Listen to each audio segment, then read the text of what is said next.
ఇద్దరు సాధారణ జాలర్లు అకస్మాత్తుగా దేశంలోనే అత్యంత శక్తివంతమైన నాయకుల ముందు నిలబడి అంత ధైర్యంగా ఎలా మాట్లాడగలిగారు? ఈరోజు మనం వాళ్లలో వచ్చిన ఆ అసాధారణ ధైర్యం వెనుక ఉన్న అసలు రహస్యమేంటో చూడబోతున్నాం. సరే, మరి అపోస్తలుల కార్యములు 4వ అధ్యాయంలోకి వెళ్లి చూస్తే ఈ కీలకమైన సంఘటన వెనుక ఉన్న అసలు విషయమేంటో మనకు తెలుస్తుంది. ఇంత మార్పు ఎలా సాధ్యమైంది? ఈ కథ అంతా ఏదో వాదనతో మొదలవ్వలేదు. లేదు, ఇది ఎవ్వరూ కాదనలేని ఒక అద్భుతంతో మొదలైంది. అసలు జరిగిందంతా చాలా వేగంగా జరిగిపోయింది. చూడండి, పెంతుకోస్తు రోజు పరిశుద్ధాత్మ దిగిరావడంతో మొదలైంది. ఆ తర్వాత ఒక అద్భుతం. దాంతో వేలమంది ప్రజలు ఒక్కసారిగా ఆకర్షితులయ్యారు. ఇక చూడాలి, ఇది కాస్త అధికారుల కంటపడేంత పెద్ద ఉద్యమంలా మారింది. దీని ప్రభావం ఏ స్థాయిలో ఉందో అర్థం చేసుకోవాలంటే ఈ నంబర్ చూడండి. ఆ ఒక్కరోజు కేవలం ఆ అద్భుతం, ఆ సాక్ష్యం విని స్త్రీలు, పిల్లల్ని పక్కన పెడితే సుమారుగా 5,000 మంది పురుషులు విశ్వాసంలోకి వచ్చారు. ఊహించండి. ఇలా ఎంత వేగంగా జనం మారుతుంటే మతపెద్దల్లో భయం మొదలైంది. వాళ్ల అధికారం, వాళ్లు కట్టుకున్న వ్యవస్థ అంతా ప్రమాదంలో పడుతుందని కంగారుపడ్డారు. తమ మాటకి విలువ పోతోందని గ్రహించి ఇంక ఊరుకుంటే లాభంలేదు, వెంటనే ఏదోకటి చెయ్యాలని నిర్ణయించుకున్నారు. అనుకున్నదే తడవుగా పేతురుని, యోహానుని అరెస్ట్ చేసి రాత్రంతా జైల్లో పెట్టారు. మరుసటి రోజు ఉదయం వాళ్లని ఎవరి ముందు నిలబెట్టారో తెలుసా? సరిగ్గా యేసుకి మరణశిక్ష విధించిన అదే మహాసభ ముందు. ఇక్కడ అధికారంలో ఉన్న తేడా చూస్తే అసలు పోలికే లేదు. ఒకవైపు ఏమీ చదువుకోని సాధారణ జాలర్లు, మరోవైపు దేశంలోనే అత్యున్నత మత, రాజకీయ అధికారమున్నవాళ్లు. ఎంత పెద్ద వ్యత్యాసమో కదా! సభ వాళ్లని సూటిగా అడిగింది, ఏ శక్తితో, ఎవరి పేరు చెప్పి ఇదంతా చేశారు మీరు అని. వాళ్ళుద్దేశమేంటంటే వీళ్ళు భయపడి నోరు మూసేస్తారని అనుకున్నారు. కాని వాళ్లు ఊహించింది ఒకటి, అక్కడ జరిగింది మరొకటి. పరిశుద్ధాత్మతో నిండిన పేతురు వాళ్ల ప్రశ్నకి జవాబివ్వడమే కాదు, అసలు మొత్తం సంభాషణనే వాళ్లవైపు తిప్పేశాడు. అది చూసి అందరూ షాకయ్యారు. ఇక్కడ పేతురు ఎంత సూటిగా మాట్లాడాడో చూడండి.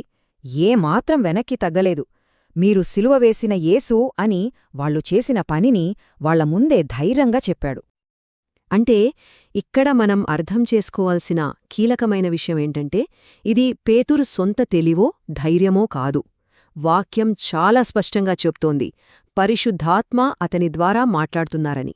అంటే ఇది మానవ ధైర్యం కాదు, దైవిక శక్తి. ఆ తర్వాత కీర్తనల గ్రంథంలోంచి ఒక శక్తివంతమైన మాటను తీసుకున్నాడు.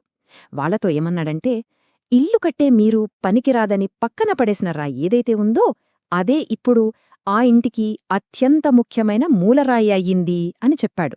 అంటే దేవుని ప్రణాళికలో వాళ్లు వద్దనుకున్న వ్యక్తే ఇప్పుడు కీలకంగా మారారని చెప్పకనే చెప్పాడు. ఇదేదో తెలివిగా చెప్పిన మాట మాత్రమే కాదు, యేసు ఎంత ప్రాముఖ్యమైనవాడో చెప్పే ఒక లోతైన దైవిక సత్యమిది. చివరగా పేతురు ఒక మాటతో ముగించాడు. ఆ మాట ఎంత ధైర్యంగా, ఎంత స్పష్టంగా ఉందంటే ఇక దానికి రాజీపడే ప్రసక్తే లేదు. ఇక సభలో ఉన్నవాళ్లంతా నోరెళ్లబెట్టారు. వాళ్లకు తెలుసు వీళ్ళు చదువుకోని మామూలు మనుషులని. కాని వాళ్లనుంచి వస్తున్న మాటలు, ఆ ధైర్యం చూసి వాళ్లకేమీ అర్థం కాలేదు. వాళ్ల నేపథ్యానికి, వాళ్ల మాటలకి అసలు పొంతనే లేదు. ఇలా వాళ్ళు ఆలోచిస్తుండగా వాళ్లకి ఒక్కసారిగా ఇంకొకరు గుర్తొచ్చారు. ఇంతకుముందు ఇలాంటి అధికారం, ఇలాంటి జ్ఞానం ఎవ్వర్లో చూశారో వాళ్లకు గుర్తొచ్చింది. అదే ఈ కథలో అసలైన ముగింపు. వాళ్లు ఒక విషయాన్ని గుర్తించారు, వీళ్ళు యేసుతో కూడా ఉండినవారు అని. ఆ శక్తి, ఆ జ్ఞానం, ఆ ధైర్యం అదంతా ఎక్కడ్నుంచొచ్చిందో వాళ్లకి అర్థమైపోయింది. అదంతా యేసుతో గడిపిన సమయం నుంచే వచ్చింది.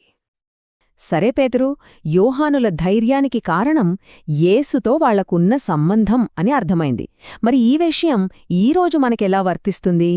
మన జీవితంలో మన బలానికి, మన స్వభావానికి నిజమైన మూలమేంటో ఇప్పుడు చూద్దాం. ఇక్కడ విషయం చాలా స్పష్టంగా ఉంది. ఒక వ్యక్తి ఎవరితో ఎక్కువ సమయం గడుపుతాడో వాళ్ల లక్షణాలే వస్తాయి. అపోస్తలులలో వచ్చిన ఆ మార్పు వాళ్లు క్రీస్తుతో ఎంత లోతైన సంబంధం కలిగి ఉన్నారో చెప్పటానికి ఒక పెద్ద సాక్ష్యం. అంటే ఎవరైనా యేసును వెంబడిస్తున్నామని చెప్తే వాళ్ల జీవితంలో యేసు లక్షణాలు కనిపించాలి కదా. పేతురు, యోహాను ఆ రోజు ఎదుర్కొన్న వ్యతిరేకత ఈ రోజు ప్రపంచంలో చాలా చోట్ల విశ్వాసులు ఎదుర్కొంటున్న సవాళ్లకు అద్దం పడుతుంది. చూడండి, అప్పుడు సువార్త వ్యాప్తిని వాళ్ల వ్యవస్థకు ప్రమాదంగా చూశారు. ఈరోజు కూడా విశ్వాసం పెరుగుతున్నప్పుడు కొందరు శత్రుత్వంతో స్పందిస్తారు.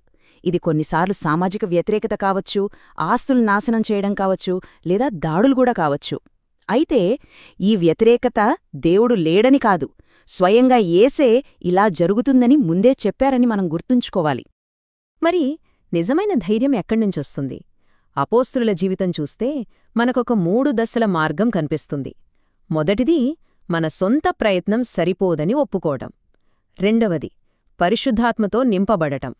ఇక మూడవది అత్యంత ముఖ్యమైనది ప్రార్థన, వాక్యం, సేవ ద్వారా యేసుతో సమయం గడపడం.